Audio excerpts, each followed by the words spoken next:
Welcome to African Pod Business Forum, and I am your host, Philip Nyakbo. This is part 2 of telling the story of Azumah Nelson, Africa's greatest boxing legend. The storyteller is a man called Ashley Morrison, an author, sports journalist, and documentary filmmaker. If you haven't listened to part 1, then this is a good time to watch and listen to it on our YouTube channel or on the audio podcast available on Apple Podcasts, Spotify, Google Podcast, or wherever you listen to your podcast. Ashley Morrison was born in England and moved to Australia, where he has lived for more than 30 years. In between, he spent time in Ghana interviewing and writing the biography of Africa's greatest boxing legend, Azumah Nelson.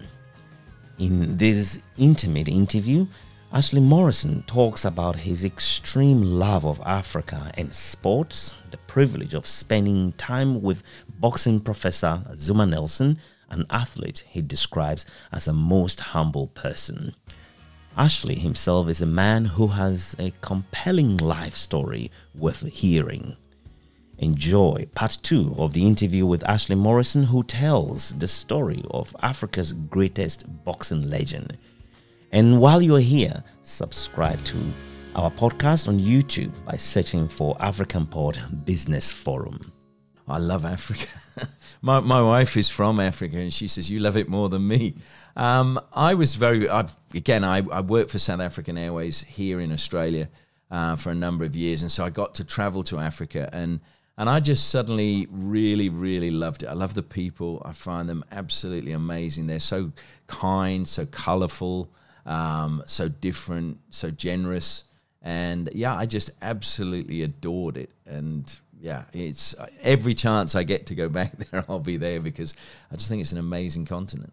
And it's interesting you say your wife is African, but in some ways, it would be nice to kind of show this is your wife, because she wouldn't have the typical African look if that is how an African is defined, isn't it? Absolutely. My wife is Chinese, but was born in Zimbabwe. It was Rhodesia when she was born. And her father, unfortunately, was shot during the Civil War there. And so she moved to South Africa with her mother and grew up there. But yeah, so not your sort of typical looking African, but trust me, she has a lot of African traits about her. And it kind of says something about the world today, isn't it? That there's so much closeness and communication. It is what they call the global village, isn't it? Where, you know, people come together from so many different places. Absolutely. I mean, the thing that's so funny is she always tells the story. We went to the South African shop here, and we were in there, and I happened to be wearing a Kaiser Chiefs shirt. And so they start talking Afrikaans to me, and she just walked away and left me struggling. But she's fluent in Afrikaans. She goes, if you want to wear a shirt like that into a shop like this, she goes, you're on your own. And actually, in 2010, you traveled through many African countries because you were doing one of your documentaries in connection with the World Cup. Yeah, again, that was partly where this whole love of Africa came from, in that I'd worked for South African Airways, so I knew how a lot of Africa felt about South Africa. And we had Sepp Blatter and we had Thabo Mbeki saying that this will unite Africa, the World Cup will unite Africa. And yet I knew that in real terms, the real Africa starts north of the Limpopo River. And so I was like, is it really? You know, are we really going to see this? So I had this crazy idea that we would travel through Africa during the World Cup to also see what football meant in each country or how it was used. So, for example, as I'm sure you know, Philip, as Ghana was trying to get its independence, Nkrumah used football. So they would have... they would use political people would go with the football team so they could spread the word for independence. So it was used in Ghana very much to garner support for the independence movement. Kwame Nkrumah was a strategist in every way. So he would use that too, and he did. Yeah, absolutely. So in each country, you know, we were looking for little stories like that, and so yeah, we did 8 countries, I think it was, during the World Cup, starting in West Africa, Central Africa, East Africa, and then into South Africa for the semi-finals. Well, we were in Lesotho for the semi-finals, and then South Africa for the final. So it was a wonderful experience, and you just met so many different people, and it was just, at the end of it, I was so upset. I didn't want it to end. And actually, you've ended up writing quite a number of books, 4 that I can count. Tell me about some of those books. Of course, we talked about Azumah Nelson's book. I had, in 1995, I was diagnosed with testicular cancer. And I was playing cricket here at the time, and a couple of the guys I played with said, you should write a book about this because, you know, guys don't talk about it. So I wrote a book then about my experiences. I wrote a lot of the stuff as I was going through the chemotherapy, just on pieces of paper, how I felt, and then just put them in a shoebox and thought I'll go back to them later. And that probably took me longer to write than anything because it was a very obviously personal journey. And I didn't want to revisit the chemotherapy bit because it was pretty awful sort of period to go through. But that book came out and it was called Please Sir, Can I Have My Ball Back? So I think it shows it's not a really heavy woe is me kind of book. It's a fairly creative title, wouldn't you say? Yeah, well, I forget who came up with it. We were sort of throwing titles around, and at some point somebody said this, you know, and it said, you know, like the ball goes over the fence. Every boy has said at some point, please, sir, can I have my ball back? And I thought, actually, I love that. And it wasn't my idea, I know that, but we've been trying to work out of all of us that were having a beer that day whose idea it was, and no one can remember. So did you get your ball back? No. It's gone. No, sorry. Didn't mean it that way. That's all right. Yeah, but it was pretty brave of you to write about something so personal, something that, you know, no one will wish, isn't it? It's funny that you say that, Philip, because when the book came out, one of my friends goes, like, exactly said what you're so brave to write that. That never entered my head, to be honest, while I was writing it. I just thought, I've got to share this. It was more, I think, how I felt, because I think people don't talk about how they feel and how kind of lost you can be in something like that. So, you know, suddenly you go to the doctor and you don't think there's anything wrong with you. You feel 100% fine. And then when they tell you got cancer, you're going into hospital today, they're operating tomorrow. You got to changes your life. Yeah, you got to think about whether you're going to donate sperm because, you know, I wasn't married then. And if you want children, this is, you know, you might end up infertile because of, you know, the chemotherapy or the radiotherapy. So it was a lot of stuff bombarding you suddenly, and you've got to make all these decisions in less than 24 hours. So I thought it was really important to kind of try and share those feelings so that anybody else is in that situation suddenly might read it and know, you know, I'm not alone. I mean, I think I described it that it was like I came to a bank of doors and I was just trying to decide which door I was going to go through. And suddenly someone opened one, pushed me through it and shut it behind me. And all there was blackness, and I couldn't turn around and go back because I'd reached that point where there was no way of going back to what had happened before. So, yeah, it was. I don't know if it was brave. That never entered my head. It was just something. Once I'd decided I was going to do it, I was going to do it. And looking back, because whether you like it or not, it is a form of inspiration for many who may be going through very many difficult situations that they didn't bring upon themselves and they wouldn't expect in their life. It's a form of inspiration.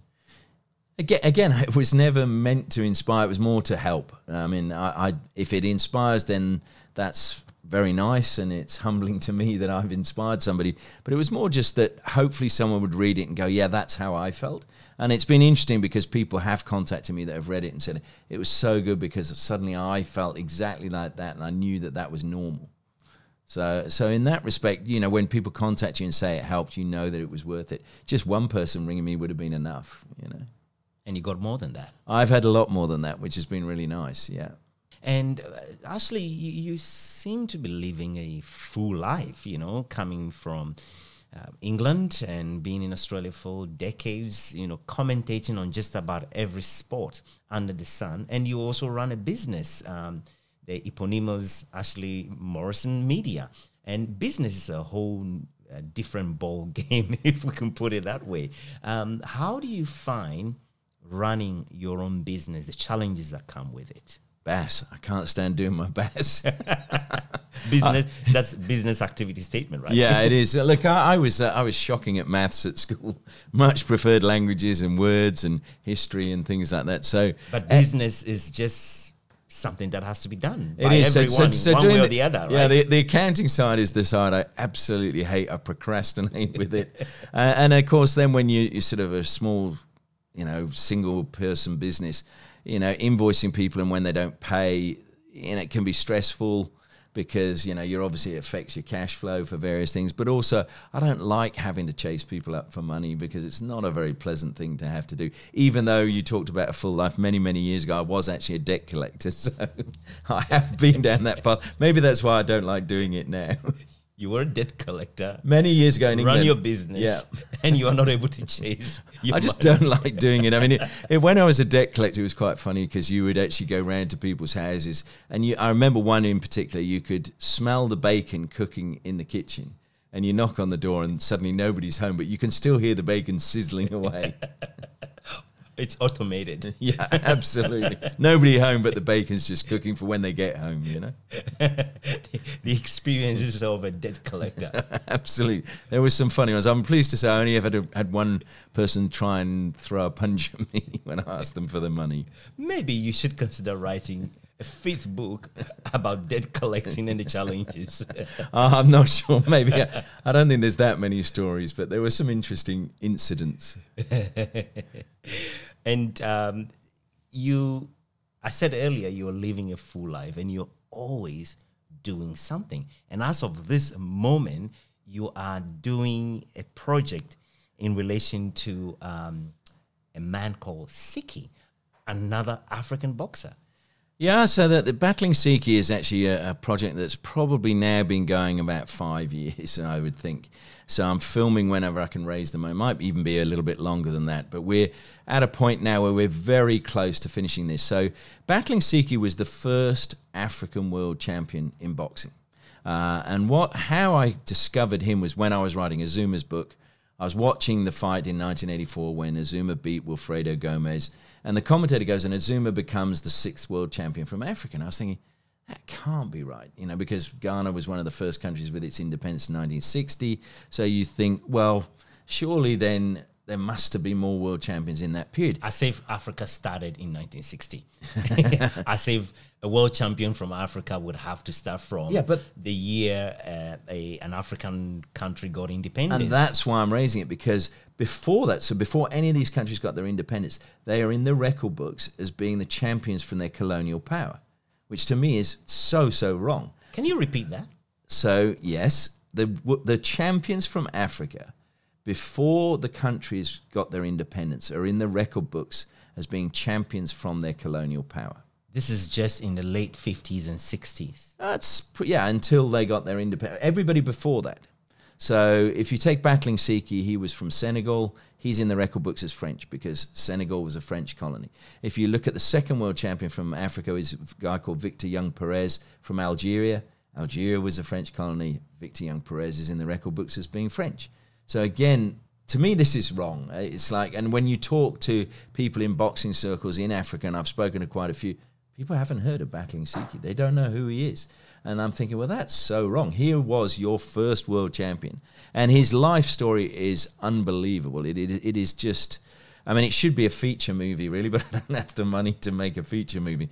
I mean, he was in France. He fought in the First World War for the French, won the Croix de Guerre and the Médaille Militaire, which are the 2 highest honors in the military in France. So he won both of those.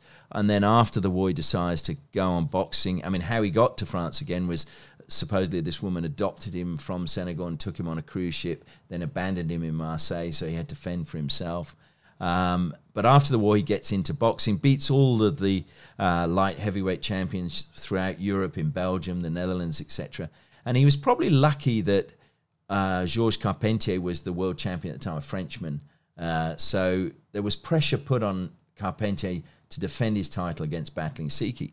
But then there was the problem because we'd had Jack Johnson, who'd been the first black world champion, and people were like, we don't want another black world champion because we didn't like him being better than us as white people. So there was a real push against it, and in a lot of countries they were not allowed to have interracial fights in that period. But anyway, and it was that serious. Yeah, it was, and it's crazy to think about it now.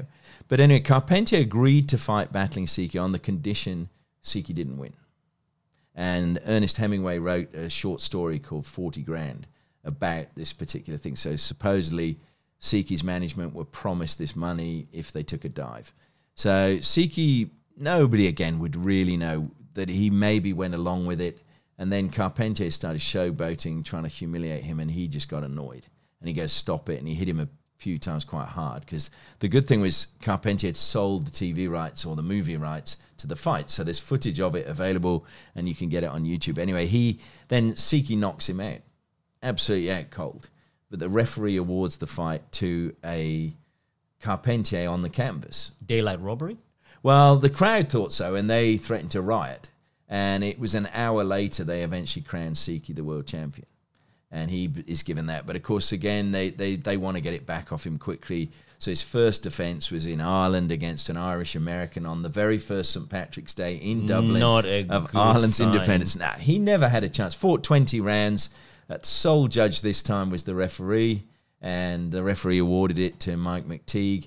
And, again, it's very interesting because the newspapers of that time all then questioned the decision, and the referee actually had to justify the decision that he made on that. So Siki then goes to America to try and get a chance to have a tilt at winning back his world title.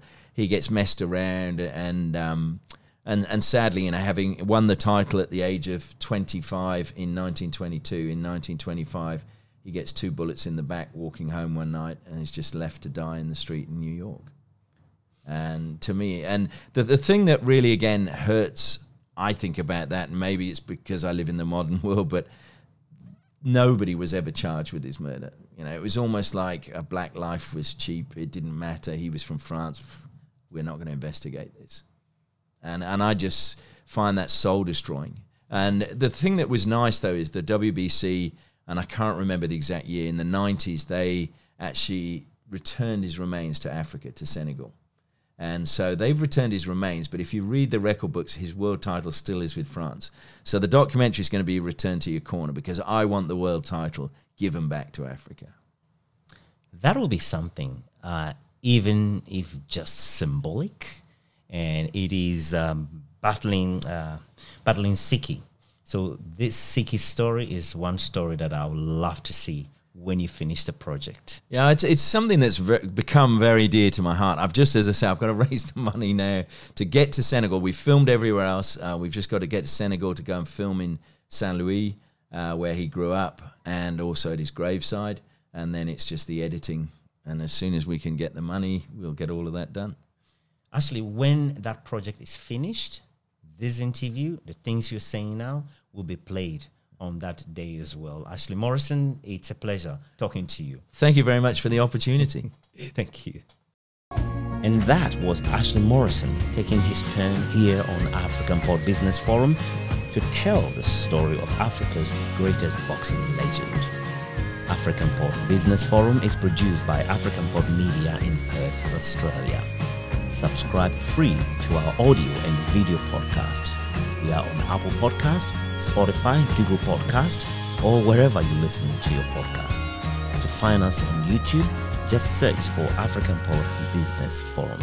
Our website, africanpod.com, has more information.